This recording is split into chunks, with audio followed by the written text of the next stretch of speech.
Remember this, and I'm going to say it again and again until you learn it. The way life happens, the courageous will always lead the gifted. It is not gifts and skill that puts people in the seat of power. It is audacity. The lion is not the head of the jungle for strength or for speed, but for mentality. As a man thinketh in his heart, so is he. So God makes leaders through courage. It is courage that keeps leaders in leadership. Put that in mind. So when God wants to make you a leader, he will take you through a process where your courage will be built. Because the moment your courage is taken away, you will lose your leadership position. But because God does not want you to lose that position he wants to give to you, he doesn't want you to fall back to the place that you started from.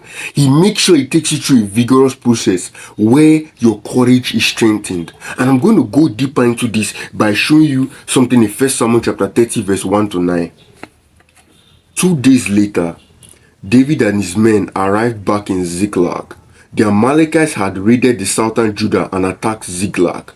They had burned down the town and captured all the women. They had not killed anyone, but had taken everyone with them when they left. When David and his men arrived, they found that the town had been burned down and that their wives, sons, and daughters had been carried away. David and his men started crying and did not stop until they were completely exhausted. Even David's two wives, Ahinoam and Abigail, had been taken away. David was now in great trouble. Pay attention to this now, this is the most important part.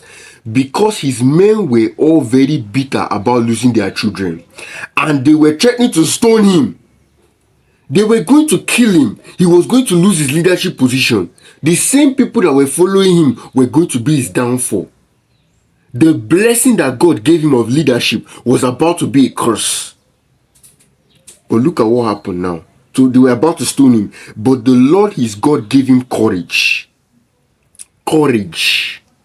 David said to the priest Abiathar, son of Ahimelech, bring me the ephod, and Abiathar brought it to him. The ephod is something that they used to declare God's will, to speak to God. So then David asked the Lord, what shall I go after those raiders, and will I catch them? He answered, go after them, you will catch them and rescue the captives. So David and his men and his 600 men started out, and when they arrived at Bethshur, some of their men stayed behind, and that is how the rest went forward and they destroyed those people and they took back their things. If you did not understand what just happened now, I'm going to tell you. David was about to be killed by his men. He was about to lose his leadership position. The blessing that God gave him was about to become a curse. But then God gave him courage, and it is that courage that now made him to know what to do. And then he now went to go and fight his enemies. It is that courage that kept him in leadership. And how did he get the courage? He got the courage and the direction from asking God questions.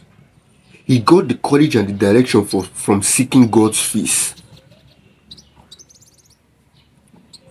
If he did not pass through thick problems in the past and see the deliverance of God, he would not have had enough faith to ask God for help in this situation. Therefore, he wouldn't have had courage.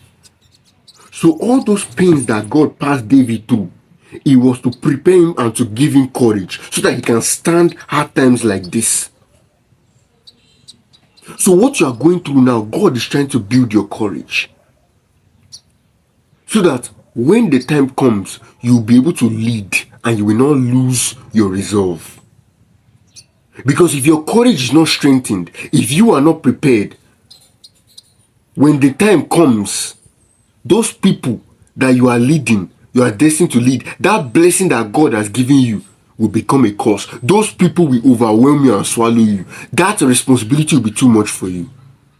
So God prepared David's courage beforehand for this moment.